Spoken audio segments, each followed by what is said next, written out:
عزیز دوستو، قرآن مجید فرقان حمید نے ارشاد فرمایا ہے کہ محمد الرسول اللہ، فرمایا محمد صلی اللہ تعالی علیہ وسلم اللہ کے رسول ہیں۔ نبی اکرم صلی اللہ تعالی علیہ وسلم کی رسالت، حضور کی نبوت، نبی پاک صلی اللہ تعالی علیہ وسلم کے خاتم النبیین ہونے اور حضور سید عالم علیہ الصلاۃ والسلام کے امام الانبیاء ہونے کی گواہیاں جگہ جگہ اللہ کے قرآن نے بیان فرمائی ہے۔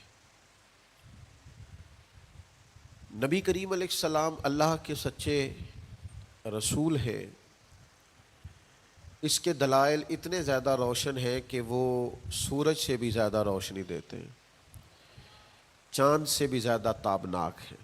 میرے بھائیوں، نبی پاک صلی اللہ تعالی علیہ وسلم کا وجود مسعود، جسم اقدس ایسا خوبصورت تھا، وہ خود اس بات کی دلیل تھا کہ یہ اللہ کے سچے رسول ہیں۔ ہمارے ہاں بہت سارے لوگ ہیں جو اکثر اس بات پر گفتگو کرتے ہیں کہ نبی پاک صلی اللہ تعالی علیہ وسلم کو اور تمام انبیاء کو اللہ تعالیٰ نے بشریت کا کالب عطا کیا، تو بھئی بالکل ٹھیک ہے۔ اعلیٰ حضرت رحمۃ اللہ علیہ نے لکھا ہے، حضور کی بشریت کا انکار کرنا تو کفر ہے۔ نبی پاک علیہ الصلاۃ والسلام بشر ہیں، لیکن جب سے دیکھا ہے لباس سے بشری میں تمہیں، ہر فرشتے کی یہ خواہش ہے کہ وہ انسان ہو جائے۔ یعنی آپ اس بات پر ذرا غور فرمائیں، اندازہ کریں کہ حضرت انس بن مالک رضی اللہ تعالیٰ عنہ فرماتے، حضور کسی رستے سے گزر جاتے تھے نا، تو جو بعد میں آتا تھا اسے خوشبو اتنی آتی تھی کہ پتہ چل جاتا تھا یہاں سے اللہ کے رسول گزر کے گئے۔ حضور علیہ الصلاۃ والسلام کو جو اللہ تبارک و تعالیٰ نے حسن عطا فرمایا اور جو کمالات عطا کیے، آپ غور فرمائیں گے کہ حضور کے پسینہ مبارک سے خوشبو آیا کرتی۔ اللہ کے رسول ہیں، اس پر اگر آپ دلائل دیکھیں، معجزات دیکھیں، کمالات دیکھیں، فضائل دیکھیں، شمائل دیکھیں تو انسان دنگ رہ جاتا۔ حضور کے مقدس پسینے سے خوشبو مہکا کرتی اور گلیاں اور بازار اس سے مہک اٹھتے۔ حضرت عتبہ رضی اللہ تعالیٰ عنہ صحابی ہیں، 4 بیویاں تھیں، وہ کہتی ہیں کہ ہم ایک سے ایک بڑھ کے خوشبو استعمال کرتی تھی، لیکن سمجھ نہیں آتی تھی کہ ہمارے شوہر کون سی خوشبو لگاتے ہیں۔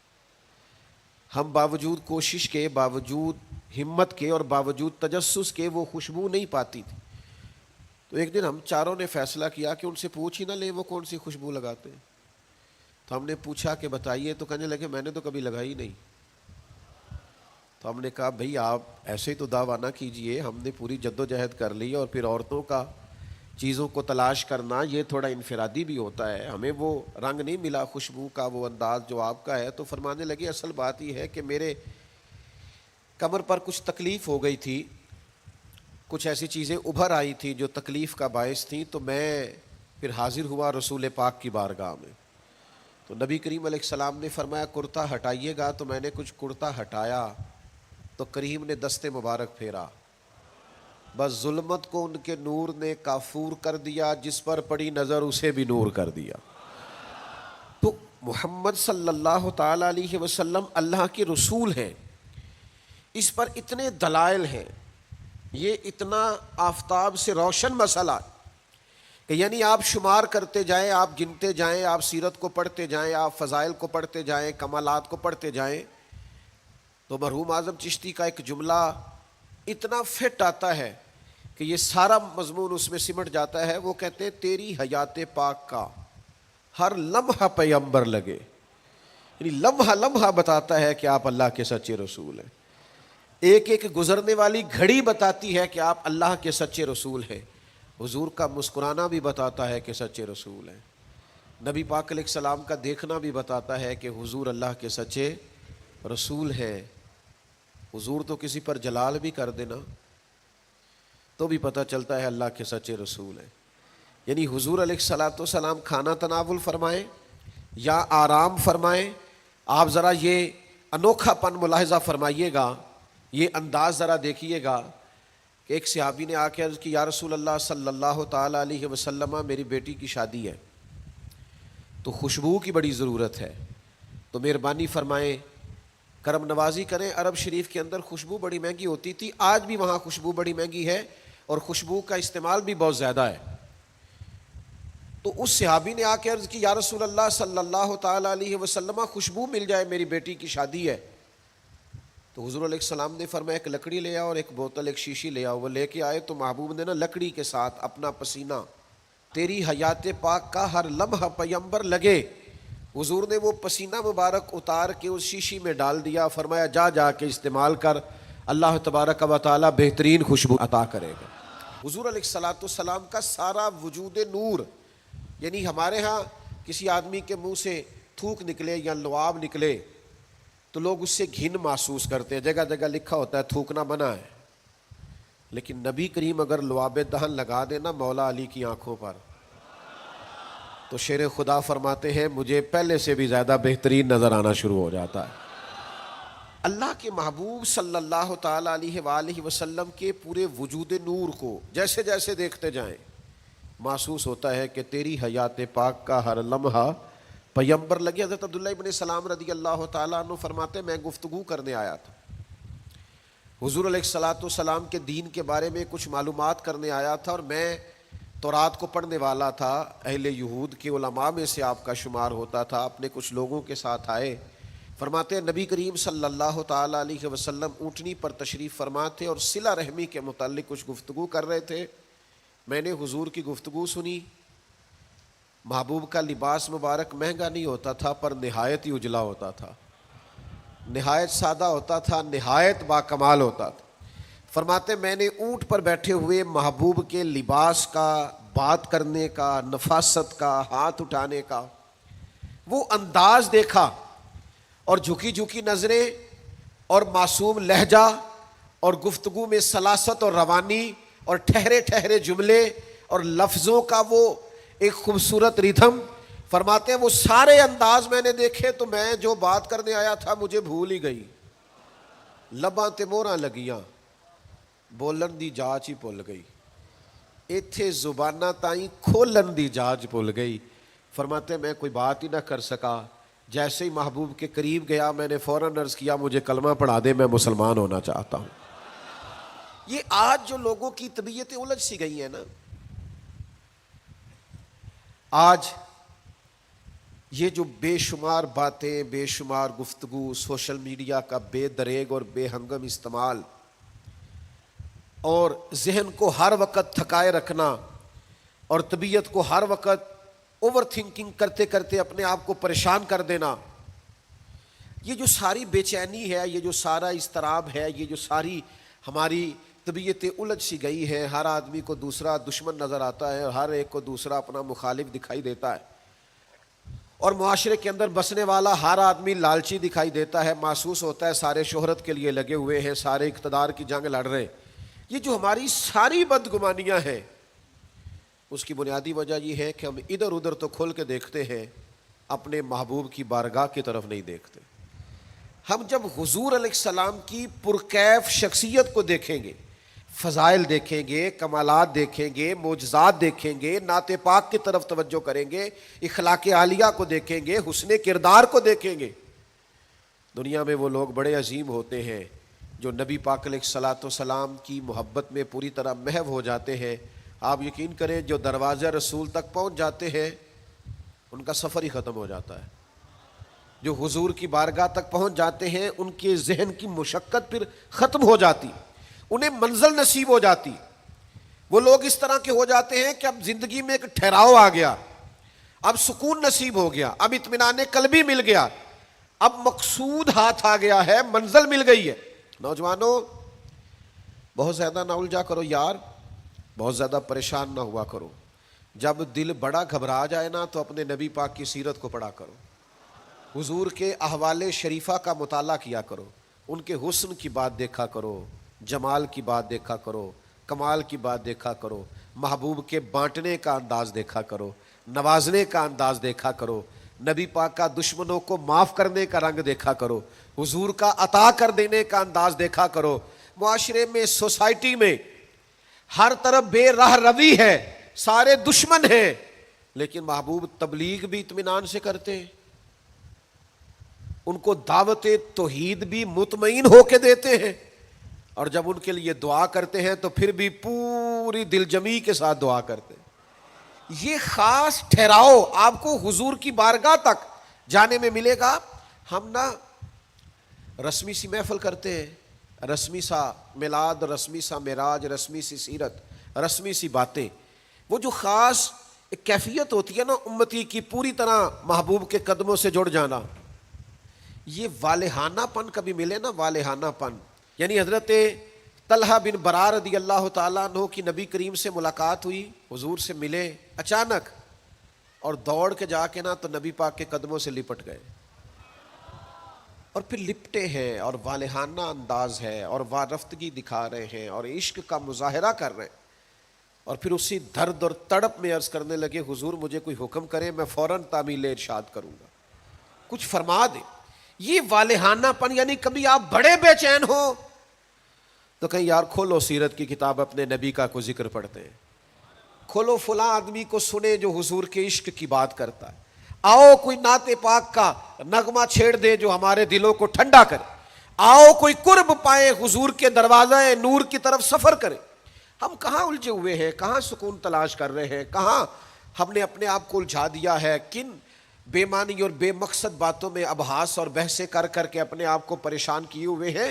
آئیے دیکھیے رسول اللہ صلی اللہ تعالی علیہ وسلم کی زندگی کا لمحہ لمحہ آپ کے کلیجے کو ٹھنڈا کرے گا، آنکھوں کو سکون دے گا، باطن کو پاکیزہ کرے گا، سوچوں کو نکھار دے گا۔ کہہ لینے دو مجھے یہ جملہ، حضور سے پیار کرو، جینے کا بھی مزہ آئے گا، مرنے کا بھی مزہ آئے گا، لطف نصیب ہو جائے گا، سرور نصیب ہو جائے گا، ایک کیف سا میسر آ جائے گا۔ حضور کی بارگاہ عالی مرتبت تک جڑو، نبی پاک علیہ الصلوۃ والسلام کے اخلاق عالیہ کو اپناؤ، کردار کو سمجھو، حسن تکلم کو سمجھو، نبی پاک علیہ السلام کی باتوں پر غور کرو۔ یقین کرو کبھی کبھی پڑھتے پڑھتے وجد ہو جاتا ہے، کبھی کبھی ان باتوں کو صرف مطالعہ کی نظر سے دیکھیں، سیکھنے کی نظر سے دیکھیں تو ایسے لگتا ہے کہ جیسے روح پرواز کرنے لگی۔ یہ اس طرح کے بھی کمالات ہوتے ہیں، یہ بھی رنگ ہوتا ہے، یہ بھی انداز ہوتا ہے، یہ بھی طور طریقے ہوتے ہیں۔ اور پھر حضور امی ہے، نبی کریم نے دنیا میں کسی استاد سے پڑھا نہیں، حضور سید عالم صلی اللہ تعالی علیہ وآلہ وسلم کسی مکتب میں نہیں گئے، حضور نے کسی مدرسے سے تعلیم نہیں پائی، لیکن جب حضور بات کرتے نا، جب محبوب حکمت کے موتی رولتے نا، جب نبی پاک علیہ الصلوۃ والسلام کوئی کلام کرتے نا، آپ یقین کریں ایسا انوکھا پن، ایسا نرالا فیصلہ، ایسی حکمت اور دانائی سے بھری ہوئی بات، یعنی جو فلسفیوں سے کھل نہ سکی اور نکتہ وروں سے حل نہ ہوئی، وہ بات ایک طیبہ والے نے بتلا دی چند اشاروں سے۔ حضور دو چار اشارے کرتے اور عقدے کھل جاتے۔ ایسی دانائی والی بات، ایسی قیمتی بات، ایسی انوکھی بات محبوب بیان کرتے۔ حضرت سعد بن عبادہ رضی اللہ تعالیٰ عنہ کے پاس نا فتح مکہ کے موقع پر جھنڈا تھا، وہ علم بردار تھے، جن کے پاس جھنڈا ہوتا تھا وہ آدمی سب سے آگے آگے ہوتا تھا۔ اب ایک وقت ایسا آیا کہ صورتحال اس طرح کی بن گئی کہ حضرت سعد بن عبادہ کو اس منصب سے ہٹایا جائے گا۔ بڑا مشکل فیصلہ ہے، انہوں نے کوئی ایسی معاذ اللہ غلطی بھی نہیں کی، لیکن حالات ایسے آ گئے ہیں کہ جناب سعد بن عبادہ کو ہٹانا پڑے گا، ان سے جھنڈا لیا جائے گا۔ صحابہ بڑے پریشان ہیں کہ حساس آدمی ہے، ان کی خدمات بہت زیادہ ہیں، کس طرح ان کو ہٹائیں گے، کیا کریں گے؟ نبی کریم کی بارگاہ میں عرض گزار ہے، یا رسول اللہ کیسے ہٹائیں حضرت سعد بن عبادہ کو، اور کیفیات اور حالات بھی ایسے ہیں کہ ہٹانا بھی پڑے گا۔ آج کل نا بہت سارے لوگ کام تو کرتے ہیں پر دانا نہیں ہوتے، جذباتی فیصلے، جذباتی باتیں، ایموشنل گفتگو، وقتی طور پر چیزوں کو بہتر کرنا، اور بس وقتی طور پر آج گزارا ہو کل دیکھی جائے گی، لیکن چیز کی گہرائی تک، اس کی اصل تک نہیں اترتے، اس کے سارے لوازمات کو نہیں دیکھتے، قبل از وقت منصوبہ بندی نہیں کرتے، ہمارا مزاج نہیں ہوتا۔ ہم ٹھہراؤ اپنی زندگی میں نہیں لاتے. نبی پاک چونکہ اللہ کے رسول ہیں، ہر لمحہ حضور کا پیغمبر لگتا ہے. اب حضرت سعد ابن عبادہ کو ہٹانا ہے اور ان کی جگہ کسی اور کو مقرر کرنا ہے، اور بندہ بھی بڑا حساس ہے اور بات بھی کوئی ایسی نہیں، تو کیا کریں؟ پتہ ہے نبی کریم علیہ السلام نے کیا کیا؟ حضور فرمانے لگے کوئی پریشانی نہیں، ہٹا دیتے سعد ابن عبادہ کو. حضور نے بلایا، فرمایا سعد میرا ارادہ بنا ہے کہ جھنڈا آپ سے لے لیا جائے.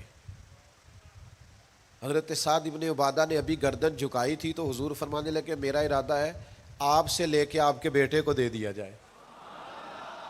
جو فلسفیوں سے کھل نہ سکا، جو نکتہ وروں سے حل نہ ہوا، وہ راز ایک طیبہ والوں نے بتلا دیا چند اشاروں میں. اور تیرے آگے ہے یوں دبے لچے فصحاء عرب کے بڑے بڑے، کوئی جان منہ میں زبان نہیں بلکہ جسم میں جان نہیں. ایسا کمال فیصلہ، ایسا انوکھا فیصلہ. اچھا جس فیصلے سے وہ پریشان ہو سکتے تھے نا کہ مجھے ہٹایا جا رہا ہے، جب انہیں پتہ چلا نا کہ میری جگہ پہ میرا بیٹا آ رہا ہے، وہ اتنا خوش اپنے جھنڈا اٹھانے پہ نہیں تھے جتنا اپنے بیٹے کے جھنڈا اٹھانے پہ راضی ہو گئے. ان کی طبیعت مچل گئی. نبی پاک صلی اللہ تعالی علیہ وسلم کے پیغمبر ہونے پر، نبی ہونے، ایسے دلائل، ایسے کم، آپ جس زاویے سے دیکھیں ششدر رہ جائیں گے، حیران رہ جائیں گے، پیار ہو جائے گا. کچھ ایسے مصنفین بھی گزرے ہیں معاذ اللہ ثم معاذ اللہ، جو مسلمان نہیں تھے، غیر تھے، کلمہ نہیں پڑھتے تھے، معاذ اللہ استغفر اللہ، نقل کفر نہ باشد، تنقید کی اینک لگا کے انہوں نے حضور کی سیرت کو پڑھا، لیکن اس نظر سے پڑھا پھر بھی مدینے والے کے غلام ہو گئے. یہ کہنے پر مجبور ہو گئے کہ نہ بھائی ایسا کوئی محبوب کہیں ہوگا نہ کہیں ہے، بیٹھا ہے چٹائی پہ مگر عرش نشیں ہے. نبی پاک علیہ السلام. پھر ایک اور بات، حضور امی ہے لیکن ایسی کمال بات کرتے، ایسا انفرادی فیصلہ کرتے کہ دنیا حیران رہ جاتی. پھر جو عظمت کردار ہے نا، بلندی کردار، مجھ سے ناراض نہ ہوئیے گا، بہت سارے لوگ ہیں جو باتیں بڑی زبردست کرتے ہیں، گفتگو میں کوئی ان سے جیت نہیں سکتا. ان کا لب و لہجہ ایسا ہوتا ہے کہ شاید کسی بڑے سے بڑے عالم فاضل کو بھی بولنے نہ دے، لیکن عمل کی باری آتی ہے تو کمزور ہوتے ہیں. باتیں بیسیوں آتی ہیں، درجنوں آتی ہیں، نماز کا ٹائم ہوتا ہے تو بہانے بازی کرتے ہیں، وہ میرے کپڑے نہیں ٹھیک، بس دعا کریں انشاءاللہ شروع کر دوں گا، کہانیاں سناتے ہیں. کیوں اتنے بھولے بنتے ہیں؟ ہمیں سمجھ آتی ہے کہ آپ گفتار کے غازی ہیں، آپ باتوں میں صرف ساری چیزیں سیدھی رکھتے ہیں، آپ اس جگہ پہنچ ہی نہیں پا رہے. عمل، کردار، یہ بھی ایک مبلغ ہوتا ہے. آپ کا کردار بھی تبلیغ کرتا ہے، آپ کا لب و لہجہ بھی. حضرت امام جعفر صادق رضی اللہ تعالیٰ عنہ سے ایک شخص نے کہا تھا میں دین کی تبلیغ کرنا چاہتا ہوں، مجھے بتایا کیا کروں؟ تو امام جعفر صادق رضی اللہ تعالیٰ عنہ فرمانے لگے دین کی تبلیغ کرنی ہے تو بڑا آسان نسخہ ہے، دین پہ عمل کرنا شروع کر دے، تبلیغ ہونی شروع ہو جائے گی. لیکن ہم نا عمل کی دنیا میں بڑے کمزور ہوتے ہیں. قربان جائیں، حضور علیہ الصلوۃ والسلام نے جس معاشرے میں آنکھ کھولی تھی وہ جہلا کا معاشرہ تھا، ظلم تھا، ستم تھا، بربریت تھی. ان لوگوں کی سوچیں، ان کی باتیں، ان کا ظالمانہ مزاج بڑا انوکھا تھا. لیکن کمال کی بات ہے نا، چاروں جانب لوگوں کا مزاج ظالمانہ تھا، لیکن محبوب کو اللہ نے رحمت بنا کے بھیجا.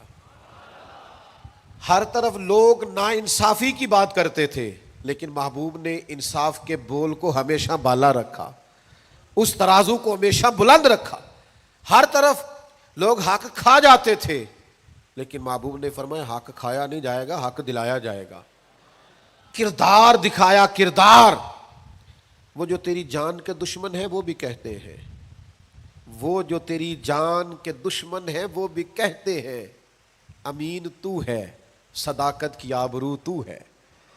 دشمن بھی کہتے ہیں سچے تو بہرحال ہیں، امانت دار تو بہرحال ہیں، غلط بات تو بہرحال نہیں کرتے. یعنی دشمن بھی اگر اٹھ کے گواہی دے کہ اگر کسی نے کمال دیکھنا ہے تو آمنہ کے لال کو جا کے دیکھو، اگر کسی نے انصاف دیکھنا ہے، اگر کسی نے دھرتی پہ حسن دیکھنا ہے تو عبداللہ کے در یتیم کو دیکھو. وہ بھائی آپ سمجھے نا عظمت کردار کے وہ موتی جو حضور نے عطا کی. دیکھیے باہر والوں نے جب دلیلیں مانگی تو حضور نے معجزات دکھائے، اور جب اپنوں نے دلیلیں مانگی مکے والوں نے، قریش والوں نے، اپنے قبیلے والوں نے دلیل مانگی، آپ نبی ہیں تو دلیل کیا ہے؟ تو اللہ کا قرآن کہتا ہے کہ محبوب نے کہا فقد لبثت فیکم عمرا من قبلہ افلا تعقلون، اور میں نے تمہارے بیچ عمر گزاری ہے ساری، تمہیں عقل نہیں؟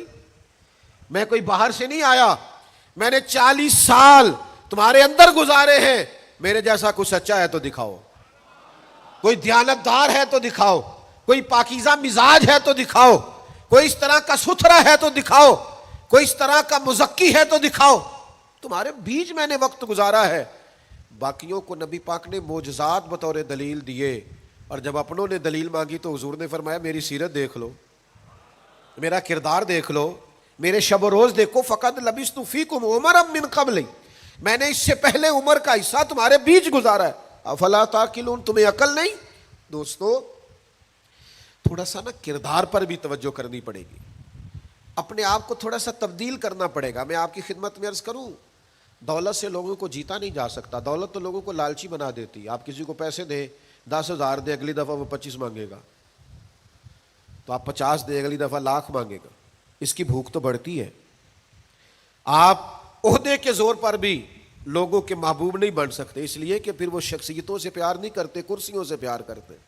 آپ کرسی پہ ہیں تو آپ اچھے لگتے ہیں، جب دوسرا آئے گا تو اس کو سلوٹ کر لیں گے۔ نبی پاک علیہ الصلوۃ والسلام نے فرمایا اگر تم کسی شخص کو قائل کر سکتے ہو اور اس سے محبت بڑھا سکتے ہو تو ایک ہی صورت ہے، اور وہ تمہارا حسن اخلاق ہے۔ اللہ کے محبوب صلی اللہ تعالی علیہ وسلم نے خلق کے ساتھ، کردار کے ساتھ، نبی پاک علیہ السلام نے محبت کے ساتھ، زید بن دسنہ بہت بڑے یہودیوں کے عالم تھے، ایک دن حضرت بلال حبشی رضی اللہ تعالیٰ عنہ سے کہنے لگے سنا ہے نبی پاک علیہ السلام کی بارگاہ میں جب بہت سارے مہمان آتے ہیں تو آپ کو کچھ قرض بھی لینا پڑتا ہے۔ جناب بلال کہنے لگے لینا پڑتا ہے، کہنے لگے مجھ سے لے لیں، میرے پاس اضافی پیسے پڑے ہیں، آپ نے دے ہی دینے۔ حضرت بلال نے لے لیے، ایک ٹائم مقرر ہو گیا، فلاں دن پیسے واپس کرنے، ابھی وعدے میں 3 دن رہتے تھے۔ نبی پاک علیہ الصلوۃ والسلام مدینہ طیبہ کے چوک میں کھڑے ہیں، ساتھ حضرت عمر فاروق رضی اللہ تعالیٰ عنہ، یہ وہاں پہنچ گئے یہودیوں کے عالم، آ کے کہنے لگے وہ میری رقم واپس کریں، تو حضور نے فرمایا ابھی تو وعدے میں 3 دن رہتے ہیں، تو اس نے بڑے سخت جملے کہے۔ آپ کی توجہ ہے میری بات پر؟ سمجھ آ رہی ہے میری باتوں کی؟ چڑھانے والے اتنے خطرناک نہیں ہوتے جتنے چڑھ جانے والے خطرناک ہوتے ہیں۔ اتنی جلدی کسی کی باتوں سے چڑھا نہ کرے، یعنی ہر ایک کوئی دشمن بنا لیتے ہو، جس کا سٹیٹس ہی نہیں آپ کے ساتھ کھڑے ہونے کا اسے بھی دشمن بنا، اور دعا کرو کہ دشمن بھی خاندانی ہو۔ ہر ایک کوئی دشمن مان لیتے ہو، اس سے بھی میرا اختلاف ہے، یہ بھی مجھ سے حسد کرتا ہو، چھوڑے یار، آپ کا کوئی سٹیٹس ہی نہیں ہے، سب کے ساتھ آپ کا مقابلہ شروع ہو جاتا ہے، کہیں رکے تو صحیح، کہیں وہ جو 3 بندے وہاں کھڑے ہیں، وہ جو 4 وہاں کھڑے ہیں، وہ جو 5 وہاں کھڑے ہیں، وہ میرے خلاف باتیں کر رہے ہیں، اور یار آپ بلا وجہ پریشان ہیں، وہ کوئی اور گل پہ کر دینے تو ہڑی نہیں کر دے، وہ کوئی بلا وجہ دشمن بنا لینا، چڑ جانا، ذرا سی بات پہ ڈسٹرب ہو جانا، بہت زیادہ پریشر اپنے ذہن پہ ڈالنا، اس سے بندہ کمزور پڑ جاتا ہے۔ انہوں نے سخت جملے کہے، لیکن نبی کریم صلی اللہ تعالی علیہ وآلہ وسلم نے نا کسی بات کا کوئی جواب نہیں دیا۔ حضرت عمر نے تلوار نکال لی، تو حضور فرمانے لگے عمر آپ نے تلوار نکال لی ہے، آپ کو چاہیے تھا انہیں کہتے مطالبہ نرمی سے کریں اور مجھے کہتے ان کی رقم واپس کریں۔ فرمایا چھوڑو، یہ جو وقار ہوتا ہے نا یہ آدمی کے قد کاٹ کا پتہ دیتا ہے، یہ جو حوصلہ ہوتا ہے یہ اس کی تعلیم کا، اس کی تربیت کا، اس کے علم کا، اس کے بڑے ہونے کی خبر دیتا ہے۔ حضرت عمر سے حضور نے فرمایا چونکہ انہوں نے اب پہلے مطالبہ کر لیا ہے تو ہم ایسا کرتے ہیں پہلے ہی پیسے دے دیتے ہیں۔ فرمایا آپ ان کو ساتھ لے جائیں، فلاں جگہ کھجوریں پڑی ہیں تول کے دے دیں، اور جب ان کا قرض پورا ہو جائے نا تو یہ جو آپ نے ان کو غصہ دلایا نا تھوڑی کھجوریں زیادہ بھی دے دیجئے گا، تھوڑی مٹھائی بھی دے دینا، قربان جائیں۔ حضرت عمر رضی اللہ تعالیٰ عنہ فرماتے میں حضور کے حکم کا پابند تھا، میں ان کو ساتھ لے گیا اور لے جا کر کے کھجوریں تول کے دے رہا ہوا، مجھے ان پہ غصہ ہے، وہ مجھ سے ہلکی باتیں کرنے لگ گئے حضور کے اخلاق کے بارے میں، نبی پاک کی بردباری کے بارے میں، تو مجھے جلال تھا، میں نے کہا تو کھجوریں لے، زیادہ باتیں نہ کر۔ میرا اپنا ایک خیال تھا کہ انہوں نے بڑے سخت جملے کہے ہیں، تو فرماتے انہوں نے میرا ہاتھ تھاما اور کہنے لگے عمر یار میرے اوپر جلدی نہ کر، میرے درد کو سمجھ، میں تورات کا عالم ہوں، میں نے اللہ کے آخری نبی کی جتنی نشانیاں تورات میں پڑھی ہیں ساری مدینے والے محبوب میں پائی جاتی ہیں۔ ایک نشانی میں نے یہ پڑھی تھی کہ جتنا جتنا کوئی جہالت کرتا جائے گا نبی پاک کا علم اتنا ہی غالب آتا جائے گا، حضور کی بردباری اتنی بڑھتی جائے گی۔ تو میں نے نا جان بوجھ کے حضرت بلال کو پیسے دیے تھے، اور 3 دن پہلے میں نے واپسی کا مطالبہ بھی جان بوجھ کے کیا تھا۔ میں نبی کریم کا حلم دیکھنا چاہ رہا تھا، میں وہ تورات کی نشانی دیکھنا چاہ رہا تھا، اور پھر میں نے سخت جملے بھی جان بوجھ کر کیے، پر قربان جاؤ مدینے والے کو جس اینگل سے بھی دیکھا ہے اللہ کا سچا رسول ہی پایا۔ محمد الرسول اللہ، محمد اللہ کے رسول ہے صلی اللہ علیہ وسلم۔ اب وہ کہنے لگے جناب عمر سے مجھے لے جائے نا، میں نے حضور کا کلمہ پڑھنا ہے، مجھے لے جائے بارگاہ تک، میں نے نبی پاک علیہ السلام کی غلامی کا پٹا گلے میں ڈالنا ہے۔ تو میرے بھائیوں نبی پاک علیہ السلام کی بارگاہ تک رسائی پائیے، حضور کی عالی مرتبت بارگاہ کی طرف اپنے آپ کو لے کر کے جائیے۔ آج اگر ہم اطمینان چاہتے ہیں ذہنی طور پر بھی، قلبی طور پر بھی، روحانی طور پر بھی، فکری طور پر بھی، تو ایک ہی راستہ ہے، اپنے آپ کو حضور سے وابستہ کریں۔ ہم جس طرح کی آزمائشوں کا دن رات شکار ہے، اور جس طرح سے ہمیں نئی نسل الجھی ہوئی، بے چین، بے قرار اور مضطرب نظر آتی، اس کا کوئی اور حل نہیں ہے، اس کا ایک ہی حل ہے کہ مرنے کی طرف دیکھ نہ جینے کی طرف دیکھ، جب چوٹ لگے دل پہ تو مدینے کی طرف دیکھ۔ اپنا تعلق حضور سے جوڑیے، اپنا رشتہ نبی کریم سے جوڑیے۔ میں آپ کی خدمت میں عرض کروں گا وقت نکال کے درود پاک پڑھا کریں، وقت نکال کے حضور کی سیرت کا مطالعہ کیا کریں، ٹائم نکال کر کے نبی پاک صلی اللہ علیہ وسلم کی نعت شریف کو پڑھا کریں، وقت نکال کر کے حضور کی بارگاہ کی طرف بڑھا کریں۔ جب تک ہم یہ سارے کام نہیں کریں گے اطمینان نہیں پائیں گے، اور پھر جیسے جیسے حضور کو پڑھو گے، نبی پاک کو سنو گے، دین کی صداقت سمجھ میں آئے گی، آپ کو سمجھ لگے گی کہ آپ اس دین کے ماننے والے ہیں جو سب دینوں پر غالب بھی ہے، سب سے سچا بھی ہے، سب سے کھرا بھی ہے، اور سب سے زیادہ نکھرا ہوا بھی ہے۔